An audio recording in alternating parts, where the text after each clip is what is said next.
Ahora son todas pausas publicitarias. Me gustaría preguntar si ese era el sentido inicial o si realmente era por el bienestar de los jugadores. Eso dijo el entrenador de Colombia respecto a las pausas de hidratación del Mundial 2026. Y no fue el único en criticar la nueva medida. También lo hicieron grandes nombres como Deschamps, Pochettino y Ancelotti, entre tantos otros. Probablemente no haya nadie en el ámbito del fútbol que esté a favor de fraccionar un partido en 4 cuartos, excepto que vayamos a preguntar a las oficinas de la FIFA y a los canales de televisión, claro está. Dichas interrupciones son ideales para lo que mencionó el técnico, el despliegue de publicidad, y déjenme decirles que se convirtió en uno de los espacios más deseados por las marcas. Pero la gran incógnita, asumiendo que esto es algo que llegó para quedarse, es cómo afectará la dinámica de juego, porque más que una pausa de hidratación se trata de una pausa táctica, de una oportunidad ideal para cortar un buen momento del rival y reorganizar el equipo. De hecho, si viajamos al primer cooling break de la historia mundialista, encontraremos el ejemplo perfecto de esto. El mismo se dio hace 12 años en los octavos de final de la Copa del Mundo Brasil 2014 entre Países Bajos y México. El primer tiempo terminó 0-0, con los de verde dominando la posesión y el ritmo de juego, dándole pocas oportunidades a la naranja mecánica de salir de contragolpe con su estrella Robben. Al comienzo de la segunda parte, México incluso se puso en ventaja por 1-0 con un gol de Giovanni Dos Santos, obligando a Van Gaal a pasar a un sistema considerablemente más ofensivo. El propio entrenador declaró: cambié a un 4-3-3 y creamos muchas oportunidades con un disparo al poste y otra fantástica salvada del portero. Aún así, el tiempo pasaba y seguían sin encontrar la anotación. Se estaban quedando eliminados del Mundial, hasta que llegó el minuto 76. En ese preciso momento, el árbitro Pedro Proenza detuvo el encuentro para brindar la ahora famosa pausa de hidratación. El entrenador holandés aprovechó para volver a cambiar el sistema de juego, haciendo ingresar a Huntelaar y yendo aún más a la ofensiva. Gracias a esas modificaciones,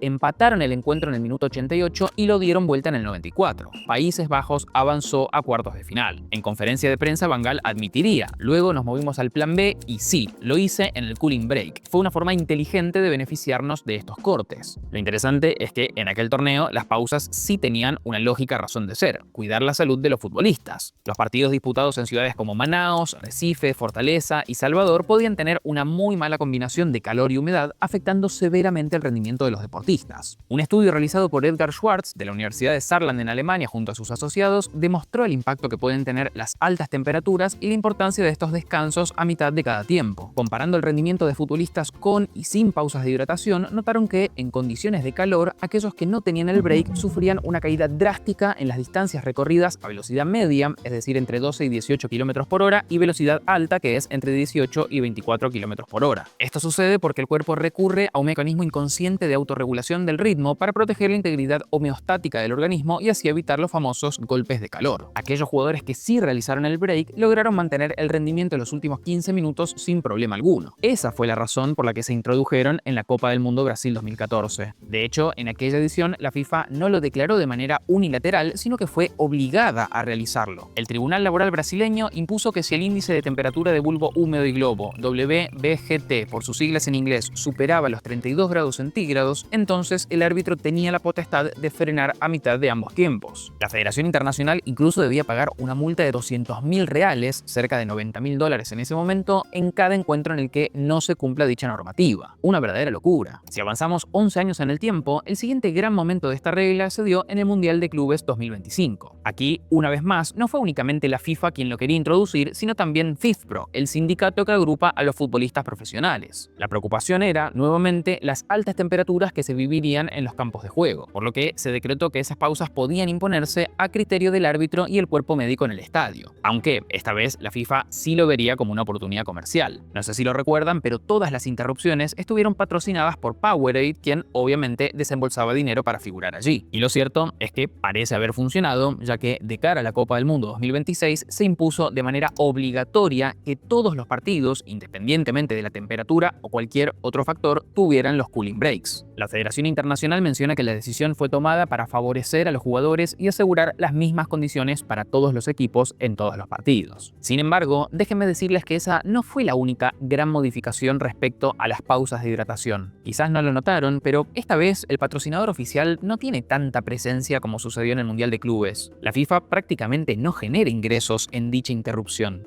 Raro, ¿no? Bueno, lo cierto es que sí lo hace, pero de una manera un tanto más inteligente. En vez de obligar a todos los canales a transmitir un momento bastante aburrido solo para poder decir que ese descanso es traído a ustedes gracias a X marca, les permitió a estos insertar pausas publicitarias, es decir, cortar con el video del encuentro y mostrar anuncios. ¿Por qué la Federación Internacional haría eso en vez de solicitarles que se quedaran en el campo y así mencionar uno de sus patrocinadores? Sencillamente porque si las cadenas televisivas ingresan más dinero gracias a esas publicidades extras, entonces ellos podrán pedirle más cantidad por el derecho a transmitir el torneo en primer lugar. Y vaya si las cadenas le están sacando el jugo. Es cierto que algunas como ITV en Reino Unido y Telemundo en Estados Unidos decidieron no cortar, las que sí lo hicieron obtuvieron enormes beneficios. Para empezar, según The Athletic, hay ciertas pautas que deben cumplir para poder insertar anuncios en esta parte del encuentro. Los mismos no pueden comenzar antes de 20 segundos desde que el árbitro inició la pausa de hidratación y deben volver al campo 30 segundos antes de que el juego se reanude. La idea es asegurar que nunca se pierda nada del encuentro. Lamentablemente, ya hemos visto casos como el de Fox Estados Unidos en el encuentro inaugural, donde se demoró más de lo habitual y volvió con el partido ya reanudado. Se cree que el árbitro tuvo que retrasar 40 segundos el comienzo por esta razón. En un punto es entendible. De no cumplir con lo pactado frente a las marcas, podrían sufrir una pérdida económica bastante significativa. Lo digo principalmente porque ese nuevo espacio publicitario no solo es un extra,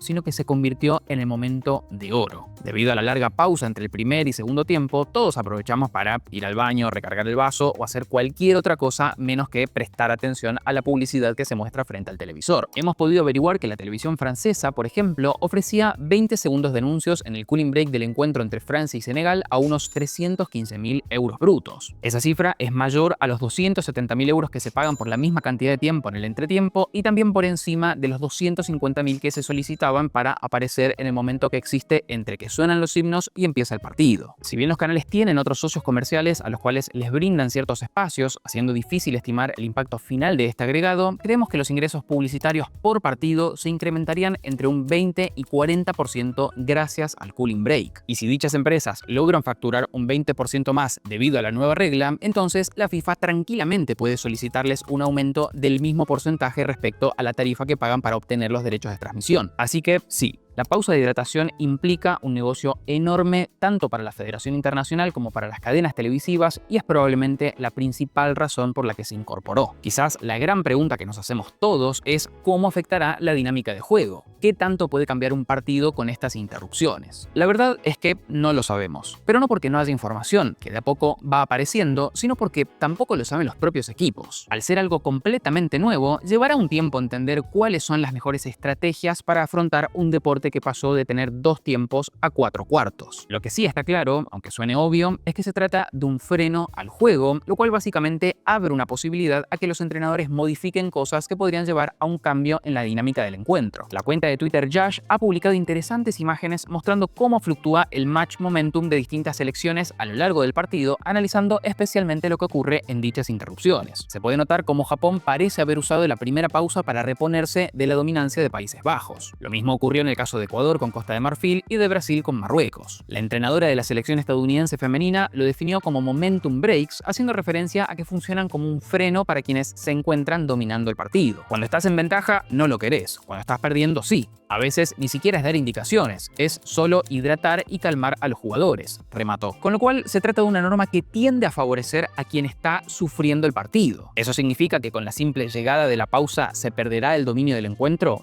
Claro que no. Estados Unidos estaba superando a Paraguay antes del break y continuó haciéndolo luego de este. El impacto en un punto puede ser bastante similar al que podríamos ver con el entretiempo. Hay veces que sirven para dar un vuelco al partido y otras en las que no. Donde sí se ha probado útil es a la hora de ajustar cosas tácticas una vez que se conoce cómo plantea jugar el rival. Julian Nagelsmann, entrenador de Alemania, marcó que la pausa de hidratación fue buena para reiterar lo que previamente habíamos ajustado en la pizarra, haciendo referencia a cómo modificaron su forma de juego luego de un par de minutos viendo la manera en la que Curazao se paró en el campo. En lo que al comportamiento de los futbolistas respecta, si están sufriendo, podríamos comenzar a ver que intentan hacer tiempo para llegar al cooling break y allí lograr un borrón y cuenta nueva. O también podría ocurrir que buscan dar un plus extra desde lo físico porque tienen en mente que en breve llegará un descanso. Algo que, como vimos en el estudio previo respecto a las velocidades medias y altas, está comprobado que ayuda a mantener la intensidad hasta el final. Lo cierto es que todavía está por verse cuál es ese punto de equilibrio bajo esta nueva normativa. Incluso es probable que en instancias finales de este mismo torneo torneo veamos nuevas formas de aprovechar el cooling break. Recordemos que al momento de grabar este video, las selecciones recién jugaron su primer o segundo partido de potencialmente 8. Si hay algo sobre lo cual no quedan dudas, es que la pausa de hidratación cambió drásticamente el juego y es cuestión de tiempo para entender cómo los equipos se adaptarán a ella de una u otra forma. ¿Ustedes qué opinan? ¿Hay alguien en la comunidad del negocio del fútbol que esté a favor de esta nueva regla?